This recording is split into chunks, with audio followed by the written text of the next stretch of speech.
Hi friends, welcome to world plus entertainment. நம்ம சேனலுக்கு first time வரீங்கன்னா மறக்காமல் சப்ஸ்கிரைப் பண்ணி பெல் ஐக்கானை கிளிக் பண்ணி வச்சுக்கோங்க. நிறைய பேர் இன்னும் சப்ஸ்கிரைப் பண்ணாமே வீடியோ பார்த்துட்டு இருப்பீங்க. ஸோ ப்ளீஸ் சப்ஸ்கிரைப் பண்ணி சப்போர்ட் பண்ணுங்கள். வாங்க இப்போ வீடியோக்குள்ளே போகலாம். சின்ன அப்பாவும் ஹோட்டலில் உட்காந்து சாப்பிட்டுட்டு இருப்பாங்க. உடனே உங்கள் அப்பா என்னம்மா க்ளீன்லாம் பண்ணுற ரூமை, இன்றைக்கி அம்மாவோட டெத் அனிவர்சரி கூட கிடையாது அப்படின்னு சொல்லிட்டு வர கேட்பாரான். அப்பா அதெல்லாம் இல்லை, சும்மா தான் க்ளீன் பண்ண, ரொம்ப டஸ்ட்டாக இருந்ததுன்னு சொல்லி அப்படின்ட்டு வர சமாளிச்சுட்டு இருப்பா. இல்லையே, உனக்கு அந்த பையனை பிடிச்சிருக்கா என்ன? அவன் வந்ததுக்கு அப்புறமா தான் நீ க்ளீன்லாம் பண்ணி உன் ஆளே மாறிட்ட அப்படின்ட்டு வர சொல்லுவார். அதெல்லாம் ஒன்றும் இல்லைப்பா அப்படின்னு சொல்லிட்டு வர சமாளிப்பா. இருந்தாலும் பரவாயில்லம்மா, இந்த சேஞ்ச் எனக்கு ரொம்ப பிடிச்சிருக்கு அப்படின்ட்டு வேற சொல்லுவார். ஆமாம், நீ வேற வேலையை விட்டு இப்போ என்ன பண்ணலான்ற ஐடியாவில் இருக்கு அப்படின்னு சொல்லிட்டு வர கேட்பாரான். அப்பா நான் சும்மாலாம் இருக்க போகிறது இல்லைப்பா, இந்த நாளைக்கு உன் கூட சேர்ந்து வேலை பார்த்துட்டு இருக்க போகிறேன். ஆனால் நான் உட்காந்து யோசிக்க போகிறேன்ப்பா. இதுக்கப்புறம் நான் சும்மா ஒரு வேலைக்கு போகணும், அதில் வர காசை வச்சு ஏதோ ஒரு வாழ்க்கையை வாழணும் அப்படின்ற ட்ரீம் எல்லாம் எனக்கு இல்லைப்பா.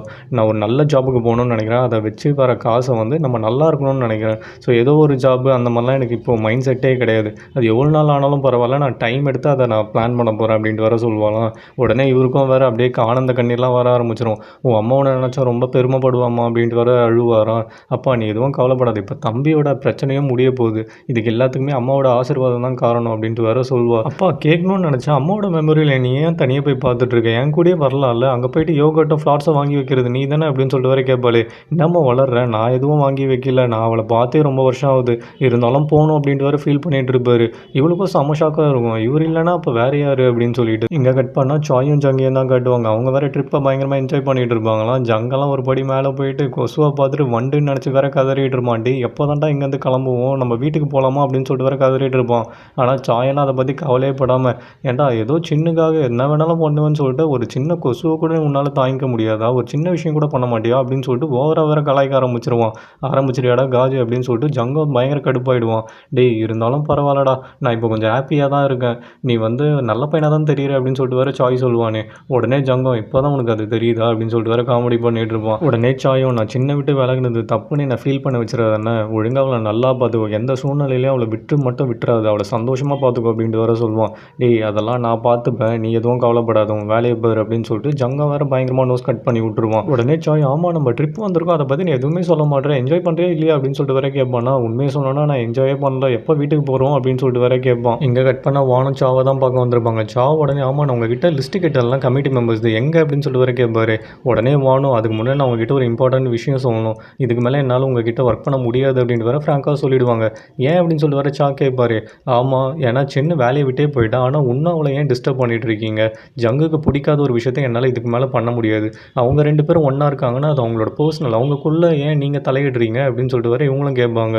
ஓ அப்படியா, நீங்கள் அவங்க ரெண்டு பேரும் ஒன்றா வெளில போகிறதெல்லாம் ஏன் என்கிட்ட சொல்லலை, பத்தாத்துக்கு சின்னோட அம்மா வந்து நம்ம கம்பெனி ஆக்சிடென்ட்டில் தான் இறந்தாங்கன்றதையும் ஏன் என்கிட்ட மறைச்சிங்க, பரவாயில்ல நானே எல்லாத்தையும் கண்டுபிடிச்சிட்டேன், இதுக்கு மேலே உங்கள் ஹெல்ப் எனக்கு தேவையில்லை, ஜங்கை என்ன பண்ணணும்னு சொல்லிட்டு எனக்கு ரொம்ப நல்லாவே தெரியும், உங்கள் ஹெல்ப்புக்கு ரொம்ப தேங்க்ஸ், நீங்கள் கிளம்பலாம் அப்படின்ட்டு வேறு ஃப்ராங்காக சொல்லிவிடுவார். இங்கே கட் பண்ண ஜூவை தான் காட்டுவாங்க. ஜூவும் சின்னோட தம்பியை மீட் பண்ண வந்திருப்பாங்களாம்.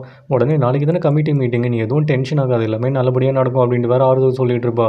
இதுக்காக வந்து அப்படின்னு சொல்லிட்டு வர கேட்பானா. இதுக்காக மட்டும் வரல, இந்த உன் பேட்ச் நீயே வச்சுக்கோ அப்படின்னு சொல்லிட்டு வர கொடுப்பா. உடனே இவன் பயங்கரமாக ஃபீல் பண்ண ஆரம்பிச்சிருவான். ஜூ உடனே எனக்கு இந்த பேட்ச்லாம் வேணாம், நீ நெக்ஸ்ட் ஆட போகிற டோர்னமெண்ட்டில் ஜெயிச்சு மெடலை கூட அதை நான் எடுத்துக்கிறேன் அப்படின்ட்டு வர சொல்லுவாங்களாம். இந்த இது உனக்கு மெடல் வேணுமா அப்படின்னு சொல்லிட்டு வர இவனும் பயங்கரமாக ஷாக் ஆவான். உனக்கு தான் என்னை பற்றி தெரியும்ல, எனக்கு கோல்டு மெடல் தான் வேணும், ஸோ ஒழுங்காக நல்லா ஹார்ட் ஒர்க் பண்ணி கோல்டு மெடல் வாங்க அப்படின்ட்டு வர பயங்கரமாக மோட்டிவேட் பண்ணுவான்.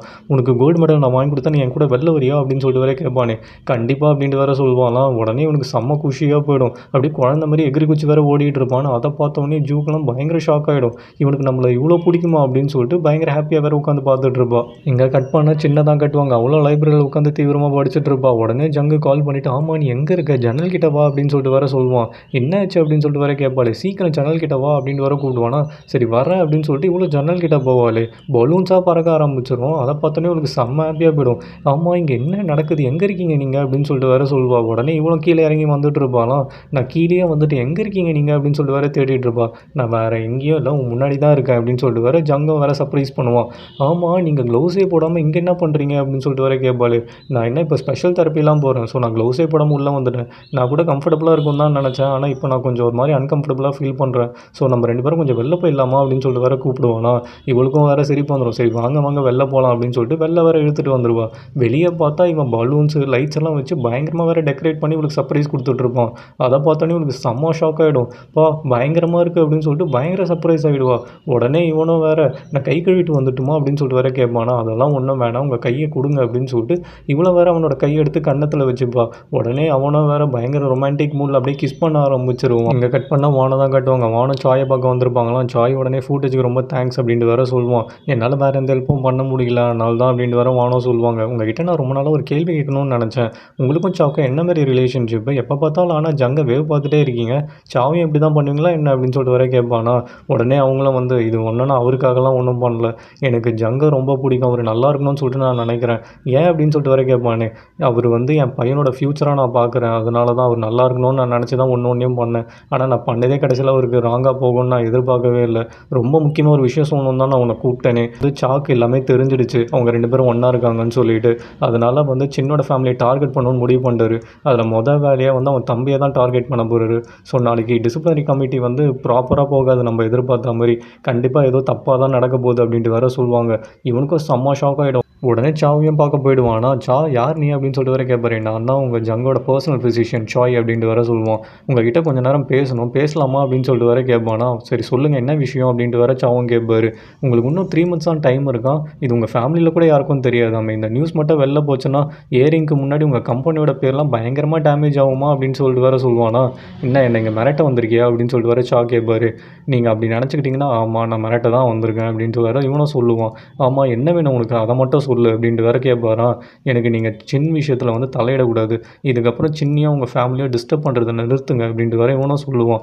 ஓஹோ அந்த விஷயமா தான் வந்திருக்கியா நீ அப்படின்னு சொல்லிட்டு வேற இவரும் கேட்பாரு. இதுக்கப்புறம் நான் எதுவுமே சொல்ல மாட்டேன். பிளாக்மெயில் பண்ணுவேன்லாம் நினைக்காதீங்க. இதுக்கு மேலேயும் எனக்கு பண்ண தெரியும் அப்படின்னு சொல்லிட்டு அவனும் பயங்கரமாக மிரட்டி விட்டுட்டு போயிடுவான். இங்கே கட் பண்ண ஆஃபீஸ் தான் கட்டுவாங்க. ஜங்க வர சின்ன கால் பண்ணிவிட்டு சின்ன இன்றைக்கி தானே கமிட்டி மீட்டிங்கு கவலையே படாத உன் தம்பிக்கு எல்லாமே நல்லதாக தான் நடக்கும். நம்ம கண்டிப்பாக இதை செலிப்ரேட் பண்ணணும். நான் ஒர்க் முடிச்சுட்டு வீட்டுக்கு வரேன் நீயும் வந்துடுனா நம்ம 2 பேரும் சேர்ந்து செலிப்ரேட் பண்ணலாம் அப்படின்ட்டு வர சொல்லுவானா. ஓஹோ அப்போ கேக்லாம் கட் பண்ணுவீங்களா அப்படின்னு சொல்லிட்டு வர கேட்பான். ஓகே பண்ணிட்டா போச்சு அப்படின்ட்டு வர சொல்லுவான். இவனும் ஐயோ மழை வரா மாதிரி இருக்குது நான் போய் துணி எடுக்கணும் அப்படின்னு சொல்லிட்டு இவனும் ஃபோனை கட் பண்ணிவிட்டு மாடிக்கு ஓடுவாள். அங்கே வர துணியே இருக்காது. உடனே சாயும் வந்துட்டு நான் எல்லா துணியும் உனக்காக எடுத்துட்டேன். நம்ம 2 பேரும் ஒரு காஃபி குடிக்கலாமா அப்படின்னு சொல்லிட்டு வீட்டுக்குள்ளே வேற கூட்டிகிட்டு போயிடுவான். இவ்வளோ வேற உள்ளே போயிட்டு காஃபிலாம் வேற குடிச்சிட்டு இருப்பாங்களாம். ஏய் ஆமாம் நீ என்ன உன் தம்பியோட போகல அப்படின்னு சொல்லிட்டு வர சாய் கேட்பானே. இல்லைடா அவன் வேணான்னு சொல்லிட்டான் அப்பா மட்டும் கூட போயிருக்காரு அப்படின்ட்டு வேற சொல்லுவா.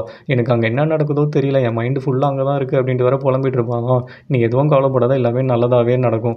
எனக்கும் அதான்டா ஆசையாக இருக்குது. அவன் திருப்பி ட்ரைனிங் ஆரம்பிக்கணும் அவன் நல்லா இருக்கணும் அது மட்டும் தான் எனக்கு வேணும் அப்படின்னு சொல்லிட்டு வேறு பயங்கர எமோஷ்னலாக பேசிகிட்டு இருப்பா. ஏய் இரு நான் உங்ககிட்ட ஒன்று கேட்கணும்னு நினச்சேன். அப்பா வந்து மெமரியலுக்கு வந்தே பல வருஷம் ஆகுதுன்னு சொல்கிறாரு. அப்போ நீ தான் அங்கே வந்து யோகட்டு ஃப்ளார்ஸ் எல்லாம் வச்சியா மரியாதையே உண்மையை சொல்லு என்கிட்ட மறைக்காது அப்படின்ட்டு வேற சொல்லுவாங்களாம். இவனை வேற ரொம்ப தயங்கி சரி ஓகே இதுக்கு மேலே மறைக்கிறதுக்கு எதுவும் இல்லை நான் தான் அது அப்படின்ட்டு வேற சொல்லுவான். ஏன் அப்படின்னு சொல்லிட்டு வேற கேட்பாளே.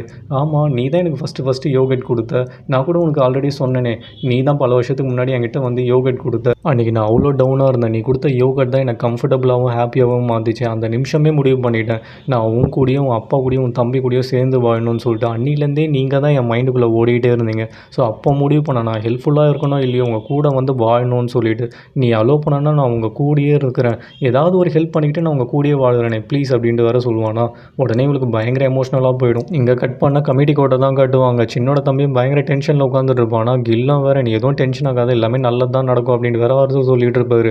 உடனே அந்த கமிட்டி கோட்டில் இருக்க ஜட்ஜும் வேறு உனக்கு 1 வருஷம் பேண்ட் அப்படின்ட்டு வேற சொல்லிருவாராம். இன்னது 1 வருஷம் பேண்டா அப்படின்னு சொல்லிட்டு சின்னோட தம்பியும் பயங்கர ஷாக் ஆகிடுவான். உடனே கில்லும் இதை ஏற்றுக்க முடியாமல் என்ன சொல்கிறீங்க நீங்கள் உங்களுக்கு நாங்கள் ப்ரூஃப்லாம் சப்மிட் பண்ணுவேன் அப்புறம் என்ன அப்படின்ட்டு வேற கத்த ஆரம்பிச்சிருவாராம். அவனுங்க எதுவுமே சொல்லாமல் கம்முன்னு வெளில போயிடுவாங்க. இவங்கள வேற பயங்கர டிசப்பாயிண்டிங்கோட வெளில வந்துட்டு இருப்பாங்களாம். சின்னோட தம்பிலாம் பயங்கரமாக ஃபீல் பண்ண ஆரம்பிச்சிருவான். உடனே கில்லும் நீ எதுவும் கவலைப்படாதரா அவங்க ஏதோ மிஸ் அண்டர்ஸ்டாண்ட் பண்ணிகிட்டு இருக்காங்கன்னு நினைக்கிறேன் நம்ம பேசுவோம் அப்படின்ட்டு வேற இவரும் கூப்பிட்டு வந்துட்டு இருப்பாரு. உடனே அங்கே 2 பேர் வேற நின்று பேசிகிட்டு இருப்பாங்க. ஏய் இவனுக்கு நடந்ததெல்லாம் அநியாயம். இவங்க அக்கா வேற ஏஜ் குரூப் ஆஃப் கம்பெனி சேர்மனோட பேரனை டேட் பண்ணுறாங்கன்ற ஒரே ரீசனுக்காக இந்த மாதிரி பண்ணிட்டாங்க போல் அப்படின்ட்டு வேற சொல்லுவாங்களாம். உடனே அதை வேற இவன் கேட்டுருவான். கேட்டுட்டு என்ன சொன்னீங்க ஏஜி குரூப்பா அப்படின்னு சொல்லிட்டு வேறு பயங்கரமாக கத்த ஆரம்பிச்சிருவானா. உடனே கில்லும் சரி இவனை மன்னிச்சிருங்க ஏதோ டென்ஷனில் இருக்கான் அப்படின்ட்டு வேற சொல்லுவார். அப்பா இவங்க சொன்னதை கேட்டிங்களா ஏஜ் குரூப்புன்னு சொன்னாங்க அப்படின்னு சொல்லிட்டு வேறு பயங்கரமாக கத்த ஆரம்பிச்சிருவான். 2 பேருமே வேறு டென்ஷனாக ஆரம்பிச்சிருவாங்களாம். ஏன்னா ஏஜ் குரூப் தானே இவங்க அம்மாவை கொன்னாங்க. ஸோ 2 பேருமே செம்ம கடுப்பில் வேறு நின்றுட்டு இருப்பாங்க.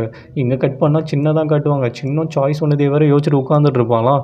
டைம் போகிறதே வேறு தெரியாது. ஐயோ டைம் ஆகிடுச்சு நம்ம ஜங்கை மீட் பண்ணுமே அப்படின்னு சொல்லிட்டு இவனை வேறு ரெடி ஆகிட்டு வெளில வருவாள். இவள் அப்பாவும் தம்பியும் மழையிலே நனைஞ்சிட்டு வேறு நடு வீட்டில் வந்து நிற்பாங்க. அப்பா ஏன் இப்படி நிற்கிறீங்க என்ன ஆச்சு ஏதாவது பேட் நியூஸாக என்ன அப்படின்னு சொல்லிட்டு வேறு கேட்பாலாம். உடனே 2 பேரும் பயங்கர டென்ஷனில் வேறு நின்றுட்டு இருப்பாங்க. இவன் தம்பிலாம் அடி என்னடா ஆச்சு அப்படின்னு சொல்லிட்டு கேட்கும் போது அப்படியே ஒரு இடி இடிச்சிட்டு அவன் பாட்டு கம்முன்னு உள்ளே போயிடுவான்.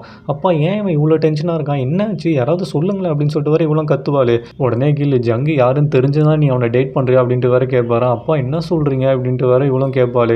அவன் ஏஜ் குரூப் ஆஃப் கம்பெனிஸ் சேர்மனோட பேரம்மா அப்படின்ட்டு வேற இவரும் கதறி கதறி அழ ஆரம்பிச்சிருவாரு. என்னப்பா சொல்கிறீங்க அப்படின்னு சொல்லிட்டு இவ்வளோ ஷாக் ஆவாள். ஆமாம்மா அந்த ஏஜ் குரூப் ஆஃப் கம்பெனிஸ் உன் அம்மாவை மட்டும் கொல்லலை, இப்போ உன் தம்பியும் வாழ விட மாட்டாங்க போல், ஏன் இவனை போய் இப்படி டார்கெட் பண்ணுறாங்கன்னே தெரில அப்படின்னு சொல்லிட்டு வேற பயங்கரமாக அழ ஆரம்பிச்சிருவாரு. இவளுக்கு வேற பயங்கர ஷாக்காக போயிடுமா, தம்பியோட லைஃப் இப்போ ஸ்பாயில் ஆகிடுச்சு அப்படின்னு சொல்லிட்டு பயங்கர ஷாக்கில் வேற நின்றுட்டு இருப்பா. எது நடக்கக்கூடாதுன்னு நினச்சோன்னா அது கடைசியில் நடந்துச்சு அப்படின்னு சொல்லிட்டு சாய் வேற ஓரமாக நின்று ஃபீல் பண்ணிகிட்டு இருப்பான். இது எதுவுமே தெரியாமல் ஜங்கும் வீட்டில் கேக்கெல்லாம் வாங்கி வச்சிருப்பா. எப்படியும் பாசிட்டிவ் நியூஸாக தான் இருக்கும், ஸோ செலிப்ரேட் பண்ணலான்னு சொல்லிட்டு சின்னுக்கு கிஃப்டெல்லாம் வேற வாங்கி வச்சிருப்பான் செயின். அவள் வந்தால் இன்றைக்கி இதை கொடுத்து அசத்திடலாம் அப்படின்னு சொல்லிட்டு உடனே சின்ன உள்ளே வந்துடுவா. சின்ன பார்த்தோன்னே இவனுக்கு பயங்கர ஹாப்பியாக போயிடும். சின் வா உனக்காக எவ்வளோ நேரம் வெயிட் பண்ணுறது அப்படின்னு சொல்லிட்டு வேற கிட்ட போவானே. இவன் வேற மழையில் நனைஞ்சிட்டு ஒரு மாதிரி வேற வந்திருப்பான். என்னாச்சு உனக்கு ஏதாவது பிரச்சனையா அப்படின்னு சொல்லிட்டு வேற கேட்பானே. உடனே இவ்வளோ வேற இதுக்கு மேலே நான் உங்களை பார்க்க விரும்பலை அப்படின்னு சொல்லிட்டு போகிறதுக்கு தான் வந்தேன் அப்படின்ட்டு வேற சொல்வா. என்னாச்சு ஏன் இப்படிலாம் பேசிகிட்டு இருக்கேன், உனக்கு பேர் கோல்டு பிடிச்சிட போது வா உள்ளே போகலாம் அப்படின்ட்டு வேற இவனும் இழுப்பானே. என்னை தொடாதீங்க அப்படின்னு சொல்லிட்டு வேற பயங்கர ஆக்ரோஷமாக வேற கத்த ஆரம்பிச்சிருவா. என்ன பிரச்சனை உனக்கு அப்படின்னு சொல்லிட்டு வேற கேட்பானா. ஆமாம் நம்ம 2 பேரும் பிரேக்கப் பண்ணிக்கலாம் அப்படின்னு சொல்லிட்டு ஸ்ட்ரெயிட்டாக வேற மேட்ரு ஓப்பன் பண்ணுருவா. உனக்கு என்ன ப்ராப்ளமு, எதாக இருந்தாலும் ஸ்ட்ரெயிட்டாக ஃபேஸ் டு ஃபேஸ் சொல்லேன், காலையில் வரைக்கும் நல்லா தானே இருந்தேன், இப்போ என்ன திடீர்னு இப்படி லூஸ் மாரி பேசிகிட்டு இருக்க, ஏதாவது பிரச்சனைனா ஸ்ட்ரெயிட்டாக சொல்லு, நான் ஏதாவது தப்பு பண்ணனா அப்படின்னு சொல்லிட்டு வேற கேட்பானா. நீங்களாம் எதுவும் தப்பு பண்ணல, நான் தான் தப்பு பண்ணேன், இப்போ அந்த தப்பை நான் சரி பண்ணணும்னு நினைக்கிறேன், இதுக்கு மேலே உங்கள் கூட என்னால் இருக்க முடியாது, நீங்கள் இருக்கிற இடத்துல என்னால் இருக்கவே முடியாது, நான் கிளம்புறேன் அப்படின்னு சொல்லிட்டு அவ்வளோ வேற அங்கே மூஞ்சல் அடிச்ச மாதிரி சொல்லிட்டு வேற கிளம்பிடுவா. ஜங்குக்கு ஒன்றுமே புரியாது, என்னடா நடக்குது இங்கே அப்படின்னு சொல்லிட்டு பயங்கர ஷாக்கில் வேற நின்றுட்டு இருப்போம். சின்ன வீட்டுக்கு வந்துட்டு துக்கம் வேற தொண்டையை அடிச்சிட்டு இருக்குமா. இவன் அழவே கூடாதுன்னு பயங்கர கண்ட்ரோலில் வேற இருப்பா. ஆனால் இவன் மனசெல்லாம் வேற ஆச்சா என்னால் என் தம்பி வாழ்க்கையும் இப்போ ஜங்கோட வாழ்க்கையும் கேள்விக்குறி ஆகிடுச்சா, எல்லாத்துக்கும் காரணம் நான் தான் அப்படின்னு சொல்லிட்டு ஒரு பாயிண்டில் வேற கதறி கதறி வேற அழ ஆரம்பிச்சிருவா. இங்கே கட் பண்ண ஆஃபீஸ் தான் கட்டுவாங்க. ஜங்கும் ஆஃபீஸ் வந்துட்டு ஒர்க் பண்ண முடியாமல் ரொம்ப தவிச்சிட்டு இருப்பான். கால் மேலே கால் அடிச்சுக்கிட்டே இருப்பான். சின்ன எடுக்கவே மாட்டான். மெசேஜ் ட்ரை பண்ணாலும் அதுக்கும் ரிப்ளையே இருக்காது. சரி இது வேலைக்கு ஆகாது, அட்லீஸ்ட் வாய்ஸ் நோட்லாம் போடலான்னு சொல்லிட்டு சின்ன இங்கே பேர் நம்ம எதுவாக இருந்தாலும் பேசிக்கலாம், தயவு செய்து ஃபோன் எடு இல்லை ரிப்ளைனா பண்ணு அப்படின்ட்டு வேற கெஞ்சிருவானா. அவளும் வேற அந்த வாய்ஸ் நோட்டை கேட்டுட்டு ஜஸ்ட் டெலீட் மட்டும் பண்ணி விட்ருவா. இவன் மனசெல்லாம் அவங்க அம்மா மட்டும்தான் இப்போ ஓடிட்டு இருப்பாங்க. அம்மா எனக்கு ரொம்ப கஷ்டமாக இருக்குது அப்படின்னு சொல்லிட்டு அவங்க அம்மா இறந்ததை வேற யோசிச்சு பார்த்துட்டு இருப்பா. அவங்க அம்மா இறந்ததுக்கப்புறம் எல்லாரும் வேற போராடிட்டு இருப்பாங்க. இவங்க அப்பாவும் வேற கரெக்டாக சாவு வந்த உடனே அவர் சட்டையை வேற பிடிச்சி ஏன்டா என் ஒய்ஃபை பொண்ணை என் ஒய்ஃபை எனக்கு திருப்பி கொடுன்னு வேற பயங்கரமாக சண்டை போட்டுட்டு இருப்பாராம். உடனே அவங்க பாடி கார்ட்ஸை வேற பிடிச்சி வேற தள்ளி விட்ருவாங்க. ஏன்டா என் மேலேயாட கையை வச்சு அப்படின்னு சொல்லிட்டு சா வேற பயங்கரமாக முறைச்சிட்டு இருப்பான். உடனே சின்ன வேற அப்பா ஏஞ்சிருங்க அப்படின்ட்டு வேற சாவை பார்ப்பாளே. சா வேற பயங்கரமாக வேற முறைச்சிட்டு நின்றுட்டு இருப்பான். சார் இதுக்கு மேலே உங்களுக்கு இங்கே சேஃப் கிடையாது, வாங்க போகலான்னு சொல்லிட்டு அவன் பாடி கார்ட்ஸை வேற அவனை கூப்பிட்டு போயிடுவாங்க. சின்ன வேற இதே யோசிச்சுட்டு வேற படுத்துட்டு இருப்பாச்சா. என் கூட இருக்கிற எல்லாருக்குமே கஷ்டமாக தான் இருக்குது, என்னால் நான் ஒரு அன்லக்கி அப்படின்ட்டு வேற ஃபீல் பண்ணிகிட்டு இருப்பா. உடனே உங்கள் அப்பா வேற அதை பார்த்துருவாரா. நீ இப்படியே ஃபீல் பண்ணிட்டுலாம் படுத்துட்டு இருக்காதம்மா, நான் வேற வேலைக்கு போகிறேன், நீ ஏதாவது சாப்பிடு, தயவு செய்து வெறும் வயிற்றோடு இருக்காது அப்படின்ட்டு வேற சொல்லுவார். இவ அதெல்லாம் பற்றி கொஞ்சம் கூட கேர் பண்ணாமல் இவ பாட்டு அழுதுட்டு படுத்துட்டு இருப்பா. அவரும் வேற டைம் ஆகிடுச்சு அப்படின்னு சொல்லிட்டு வேற கிளம்பிடுவார். வெளியே வேற ஜங்கு நின்றுட்டு இருப்பான். இவங்க என்ன பண்ணுறான் அப்படின்னு சொல்லிட்டு இவரும் கண்டுக்காத மாதிரியே அப்படியே போவாரான். அவன் உடனே அப்பா நான் சின்ன பார்க்கணும், சின்ன இங்கே இருக்காளா அப்படின்னு சொல்லிட்டு வேற கேட்பானே. இவருக்கு செம்ம கடுப்பாயிடும். யார் நீ அப்பான்னு கூப்பிட்றேன், நான் அவன் அப்பான்னு கூப்பிட சொன்னானோ அப்படின்னு சொல்லிட்டு பயங்கரமாக வேற திட்ட ஆரம்பிச்சிருவாரு. என்னாச்சு அப்படின்னு சொல்லிட்டு வேற இவனும் பயங்கர ஷாக்கில் நின்றுட்டு இருப்பானே. இதுக்கப்புறம் நீ சின்னக்கிட்டலாம் வர வேலை வச்சுக்காத, அவளை விட்டு விலகியே இரு அப்படின்னு சொல்லிட்டு கில்ல வேற பயங்கரமாக திட்டிட்டு அவர் பாட்டு போயிடுவார். இங்கே என்ன நடக்குது, நான் என்ன தப்பு பண்ணேன் அப்படின்னு சொல்லிட்டு வேற ஜங்கு அப்படியே முடிச்சுட்டு நின்றுட்டு இருப்பான். அப்பன்னு பார்த்து சாயும் வெளில வந்துருவானா. உடனே ஜங்கும் சாயை கூப்பிட்டு போயிட்டு டே நான் ஏதோ பெரிய தப்பு பண்ணியிருக்கேன்னு மட்டும் எனக்கு தெரியுது சின்னக்கு, அது என்னன்னு சொல்லிட்டு எனக்கு தெரியலடா, அட்லீஸ்ட் உங்களுக்கு தெரிஞ்சதுன்னா சொல்லுங்களேன், இது வரைக்கும் அவங்க அப்பா என்னை இவ்வளோ கேவலமாக ட்ரீட் பண்ணதே கிடையாது, ஆனால் அவரே இவ்வளோ கோவப்படுறாருன்னா நான் கண்டிப்பாக ஏதோ பெரிய தப்பு பண்ணியிருக்கேன்னு நினைக்கிறேன், எனக்கு என்னன்னு தெரியல, ஆனால் சீரியஸாக சொல்கிறேன், நான் மன்னிப்பு கேட்க ரெடியாக இருக்கேன், நான் சின்ன பார்க்கணும், அவளை பார்த்தே ஒரு நாள் ஆகுது, என்னால் ப்ராப்பராக ஒர்க் கூட பண்ண முடியலடா, அவகிட்டேருந்து ஒரு ஃபோன் கால் இல்லை ஒரு மெசேஜ் இல்லை, அவள் நல்லா தானே இருக்கா, அவளுக்கு ஒன்றும் இல்லையா அப்படின்னு சொல்லிட்டு வர கேட்பானா. டேய் நீ எதுவும் கவலைப்படாத, சின்ன நல்லா தான் இருக்கா, அவன் என்ன மனசளவில் ரொம்ப பாதிக்கப்பட்டிருக்கா, அவளுக்கு கொஞ்சம் டைம் கொடு, அவளை ஃப்ரீயாக விடு, அதுதான் உனக்கும் நல்லது அவளுக்கும் நல்லது அப்படின்ட்டு வர சாய் சொல்லுவானே. உடனே இவனுக்கு செம்ம டென்ஷன் ஆகிடும். டேய் எனக்கு என்ன ரீசன்னே தெரிலடா, ப்ளீஸ் தயவு செய்து சொல்லுங்கள், அதை நான் தெரிஞ்சுக்கணும்னு நினைக்கிறேன், நீ சொல்ல வேணாம், நான் சின்னக்கிட்டே கேட்டுக்கிறேன், அவள் வீட்டில் தானே இருக்கா அப்படின்னு சொல்லிட்டு வர கேட்பானே. அப்போன்னு பார்த்து சின்ன அங்கே நடந்து வந்துட்டு இருப்பான். சின்ன பார்த்தோன்னே ஜங்குக்கு செம்ம ஹாப்பியாக போயிடும். சின்ன ஒரு வழியாக நான் அவனை பார்த்துட்டு ஒரு நிமிஷம் நில்லு அப்படின்னு சொல்லிட்டு வர கிட்ட ஓடுவானே. இவனை பார்த்தோன்னே சின்னுக்கும் பயங்கர ஷாக்காக இருக்கும். எதுவுமே சொல்லாமல் 2 பேரும் வேற மாற்றி மாற்றி பார்த்துக்கிட்டே இருப்பாங்க. ஜங்கும் சின்ன பார்த்த சந்தோஷத்தில் வாயடிச்சு போய் வேற நின்றுட்டு இருப்பான். கண்ணெல்லாம் வேற கலங்கி வேற நின்றுட்டு இருப்பான். இதை பார்த்தோன்னே சின்னுக்கு பயங்கர எமோஷனலாக போயிடும்.